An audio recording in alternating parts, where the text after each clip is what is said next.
Back to the chat. We're visiting with Dr. Walter Wendler from West Texas A&M University.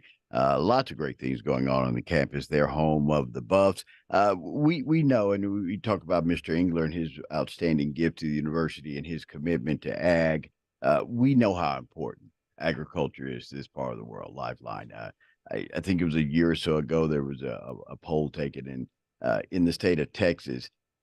85% of people and their income is affected by agriculture. That doesn't mean you're a farmer or a rancher or you drive a tractor, but if you sell cars or if you own a store, if you live in rural Texas, ag is what's driving your economy basically because those people have to spend money to keep their farms up, keep their ranches up. That spurs other industries in. And WT has made a really, really strong commitment in agriculture. Dr. Miller talks about all the time. If you eat beef, probably came from here, probably came from this area here. And you guys have now added another element to the ag program. And I think it's an important part. That ag communications minor. Tell us a little bit about why you decided to go in that direction. And I'm sure some schools would say just take a mass comm degree, and if you like ag, talk about it. But this looking at the agricultural industry? Well, I think, David, part of the reason, and I don't know the exact genesis of the degree, but I think it makes a lot of sense for the reason that you just cited. And that is, you said 85%. I'd say it's 100% because everybody that's out working every day has got to eat, and food comes, most of it still comes from agriculture. So I say everybody is dependent on it. There's three things, and this is especially true in rural Texas. There's three things that rural populations produce, and Texas is world leaders and in some cases national leaders. We produce food, and we just talked about that. And it's not just beef; it's all kinds of crops and grains and so on and so forth. Commodities, food commodities. Number one. Number two, we produce fuel, and everybody has to have fuel. Even if you have one of these electric vehicles, electricity has to be used to charge those things, and the electricity still comes from fossil fuel of some kind or nuclear, some kind of fuel, right, to create electricity. And the third thing is fiber. We all need clothes to wear, it's stay warm and so on and so forth. And Texas, the rural populations of Texas do the production of food, fuel, and fiber.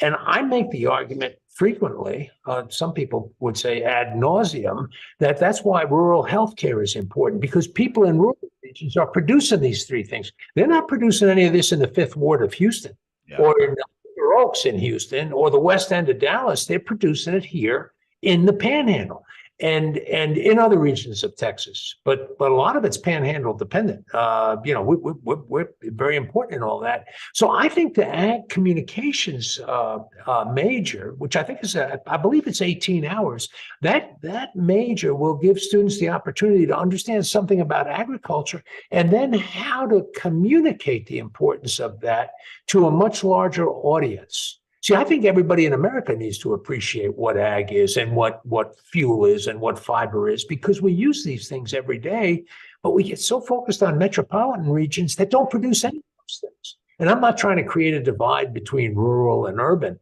What I'm trying to say is don't forget us in these rural regions, because we do important work for the United States, actually for the world. We do important work, but I consider Texas and the United States first. Yeah. And certain things, the Panhandle's becoming more and more important. For example, milk production. Erath County used to be the center of dairy in the state of Texas. It's moving north. It's up here now. And, we can expect to see more of those things. And I think it's important that ag communicators are able to tell these stories. This is real economic impact and economic development. And I think if we don't find ways to talk about that and share those stories, we're hurtful to ourselves, unintentionally, but we're hurtful to ourselves. And sometimes there can be some I hate to say false information, but miscommunications when we look at the ag industry on how animals are treated, how would they take care of these people depend on that soil for a living. They would purposely tear it down, break it down, destroy it, because it's got to feed them next year. those animals that we enjoy, steak, whatever it is, they're treated in the most humane way because it affects the quality of the meat. And I think that's why it's important to have people who can tell that story to people on the outside of the industry to explain it to them without the we can get so over the top with stuff with that's bad or that's wrong, but they break it down and they can explain why this is done and how this is done and why it matters to you, why it's important. I think that's a vital tool we need. I couldn't agree more. As a matter of fact, to take a page out of current discussions and debates, not out of the food production, but fuel production, the desirability from a lot of quarters of American society for electric vehicles because they're more environmentally friendly. Right. Well, you've got to look at the whole picture. It sounds good that they're environmentally friendly and they're not putting out any exhaust in the street. I had a couple of old cars that probably when they were everybody was glad, But the bottom line is these electric vehicles, the batteries, the material in the batteries, how you mine it, how you dispose of it, very, very sensitive materials that have a significant environmental impact. And the production of fossil fuel to charge batteries and so on, it's all very important. Doesn't take a thing away from the value that these electric vehicles have, but the whole picture needs to be looked at, and it needs to be looked at in a sense objectively. Chuck said something earlier, show me the ideas, the facts on these things. We're talking about the Tiny Earth project, and he's right. It's correct. It's the way it needs to be.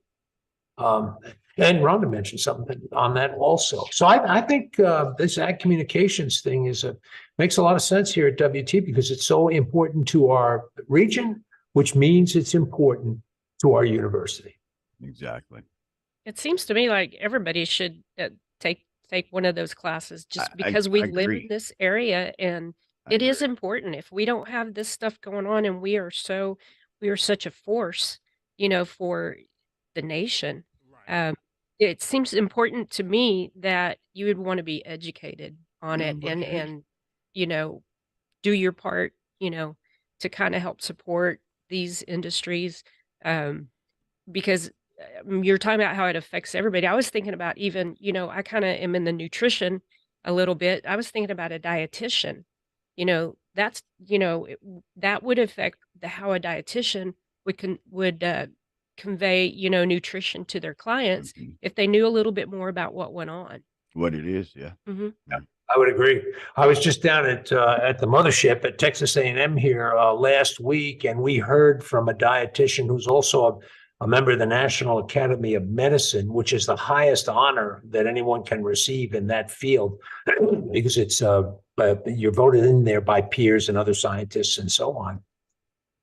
And she was talking about the food pyramid and what work they're doing to really understand the food pyramid, because the old food pyramid, and I hope I don't offend anybody with this, was largely determined by producers and commodity groups and so on. But now they're looking at it from a scientific and nutritional standpoint to say, what kinds of food should we consume? I myself am a lot more careful about what I eat now than I was 10 years ago. Some of it's I've got TMB. I don't know if you guys know what TMB is. It's too many birthdays. Dr. Wendler, great stuff happening at WT as they get ready to take their spring break. The next time we talk to the doctor, we'll be talking about those students getting that parchment and walking that stage. Dr. Wendler, great to see you. Great to have you. Enjoy your day off, your time off, and be careful. We'll see you again next month. Okay. Thanks so much to each of you. I appreciate you more than you can know. I appreciate it. Thanks. All right. Thank Back you. after this on The Chat.